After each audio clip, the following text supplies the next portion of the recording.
Right, because the literal only two reasons that the media said that they opposed her nomination turned out to be lies. Right.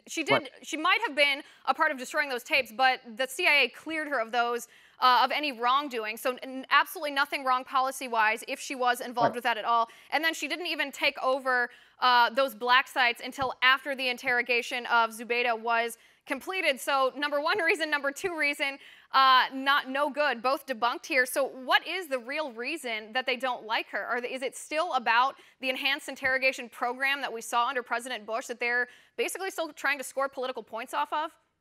They're going to take some shots no matter what, because that's now something they've seen that resonates with their base.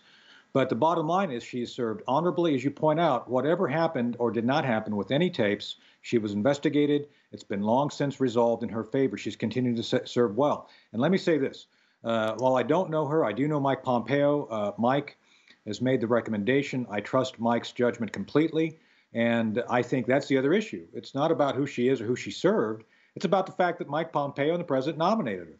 And I think you're going to see these roundabout ways of trying to disrupt and undermine her nomination simply on political points. Not a single thing will come up that I'll go on the record and predict. You will not see a material reason for her not to be confirmed. It will all be about politics of the Bush administration, about what she could or should have done to say something, to stand up and say it was wrong, even though she had no direct material responsibility.